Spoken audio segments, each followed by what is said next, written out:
عرب کے اندر دستور یہ تھا کہ جو شریف لوگ ہوتے تھے، سردار ہوتے تھے، یہ اپنے بچوں کی ابتدائی زمانے میں تربیت کے لیے ان کو کسی دیہاتی علاقے میں بھیج دیا کرتے تھے۔ وجہ اس کی یہ تھی کہ دیہات کے اندر آب و ہوا صاف ہوتی ہے، شہر کے اندر آب و ہوا اتنی صاف نہیں ہوتی، صحت کا مسئلہ۔ ایک وجہ یہ تھی کہ دیہات کے اندر زبان بہت زیادہ فصیح اور بہت اچھی ہوتی ہے اور شہر کے اندر زبان مکس ہو جایا کرتی ہے۔ اور تیسری وجہ یہ تھی کہ گاؤں دیہات کے اندر غذا جو ہے وہ زیادہ خالص ہوتی ہے، شہر کے اندر غذا بھی اتنی خالص نہیں ہوتی۔ نبی علیہ الصلوۃ والسلام کے زمانے میں تو ان لوگوں کی یہ ترتیب ہوتی تھی کہ جو عرب کا اصلی تمدن ہے اور خصوصیات ہیں وہ ان سے نہ جدا ہو جائیں۔ اللہ کی شان، نبی کریم صلی اللہ علیہ وسلم انتہائی فصاحت اور بلاغت کے ساتھ بات کرتے تھے۔ ایک مرتبہ حضرت ابوبکر صدیق رضی اللہ عنہ نے پوچھا کہ یا رسول اللہ، آپ کی زبان نہایت فصیح ہے۔ فرمایا کہ پہلی بات تو ہے کہ میں قریشی ہوں، اور دوسری بات یہ ہے کہ میری جو پرورش ہوئی رضاعت، دودھ کا زمانہ میں نے قبیلہ بنو سعد میں گزارا ہے جو بہت اچھی زبان بولا کرتے تھے۔ بی بی حلیمہ سعدیہ یہ طائف کے قبیلے آگے بنو سعد سے تھیں، وہاں سے تقریباً 10 عورتیں اپنی اپنی سواریوں پر نکلیں کہ مکہ آئیں گے اور مکہ سے اپنے لیے رضاعت کے لیے ایک ایک بچہ لے جائیں گے اور 2 سال کے قریب رکھ کر واپسی آئیں گے اور بچہ دے کر ان لوگوں سے انعام اور کچھ خدمت کا حق وصول کر لیں گے جو وہ خوشی سے دیں گے۔ اور اس زمانے میں جس وقت نبی علیہ الصلوۃ والسلام طائف تشریف لے گئے، ادھر قبیلہ بنو سعد، وہاں پر بہت شدید قحط سالی بھی تھی اس وقت۔ سب ساتھ چلیں، سب کی سواریاں بہتر تھیں اور حضرت حلیمہ سعدیہ کی سواری ذرا لاغر اور کمزور تھی، وہ بار بار پیچھے رہ جاتی، وہ رکتی پھر پیچھے رہ جاتی، پھر انتظار کرتی پھر پیچھے رہ جاتی۔ انہوں نے کہہ دیا کہ بھئی چھوڑو، تمہاری وجہ سے ہمارا اپنا راستہ بھی کھوٹا ہوتا ہے، تم آتی رہنا، ہم جا رہے ہیں۔ اب یہ پہنچ گئی، یہ پیچھے ایک اکیلی آتی رہیں، آرام آرام سے پہنچی، دیر سے پہنچی۔ اب بی بی آمنہ اس انتظار میں تھیں کہ آج مکہ کے اندر بنو سعد کی دائیاں آ رہی ہیں، میرے بیٹے کو بھی کوئی دائی لے کے جائے گی۔ دائی آتی، بچے کو بھی دیکھ لیتی، گھر بھی دیکھ لیتی، لیکن جیسے ہی پتہ لگتا باپ کا سایہ سر پہ نہیں ہے، فوراً واپس چلی جاتی۔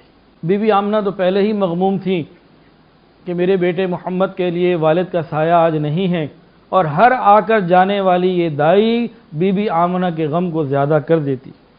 ہو سکتا ہے وہ یہ سوچتی ہوں کاش آج عبداللہ ہوتے تو میرے بیٹے کے لیے، اپنے بیٹے کے لیے لباس لے کر آتے، کھلونے لے کر آتے، ان کو سیر پر لے کے جاتے، لیکن وہ یہ نہیں جانتی تھی، وہ تو ان کے غم کی بات ہے، وہ یہ نہیں جانتی تھی کہ یہ وہ ہستی ہے جن کے لیے اللہ تعالیٰ آسمان کے چاند کو کھلونا بنا دیں گے، جن کو سیر کرانے کے لیے اللہ اپنے عرش پر بلا لیں گے، جن کو اللہ دنیا اور آخرت کی عزتیں اور بادشاہیاں عطا فرمائیں گے۔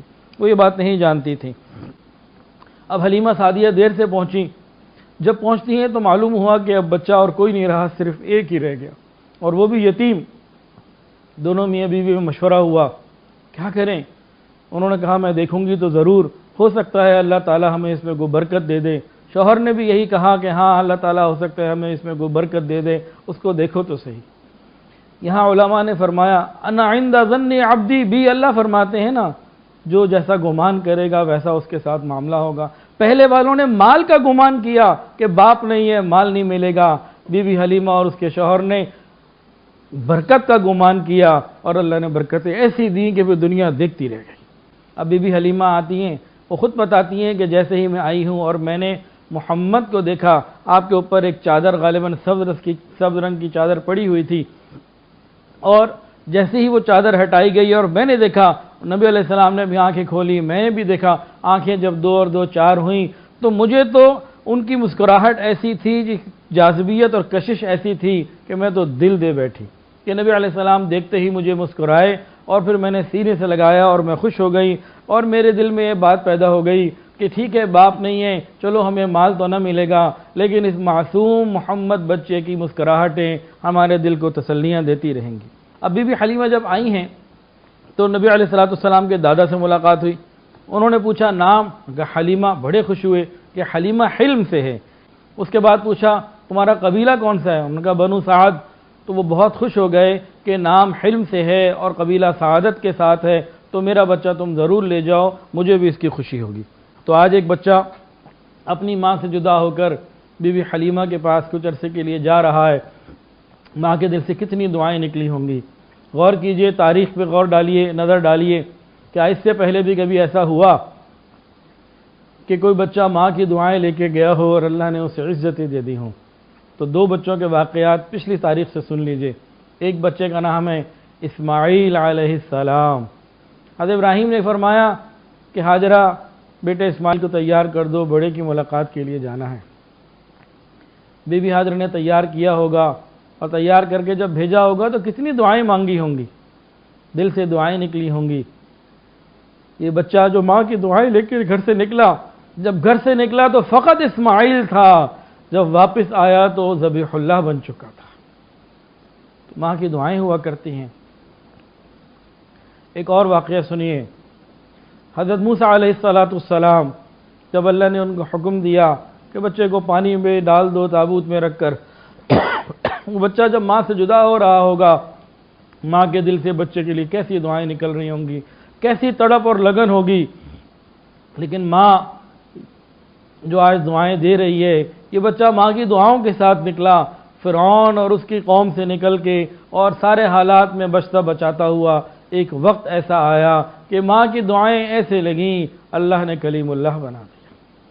تو آج بی بی آمنہ اپنے بچوں کو، اپنے بچے محمد کو دعاؤں کے ساتھ رخصت کر رہی ہیں، لیکن یہ نہیں جانتی تھیں کہ کتنا بڑا مقام اللہ ان کو عطا فرمائیں گے۔ تو ماں باپ کی دعائیں لیے بغیر دنیا اور آخرت میں ترقیاں نہیں ملا کرتی۔ ہم بھی اپنے ماں باپ کی دعائیں لینے والے بنیں، خدمت کرنے والے، خیال کرنے والے بنیں۔ ان کے دل سے نکلی ہوئی دعائیں ہمارے لیے انشاءاللہ راحتوں کے دروازے کھول دیں گی، برکتوں کے دروازے کھول دیں گی۔ کاش ہم ماں باپ کی دعائیں لینے والے بن جاتے۔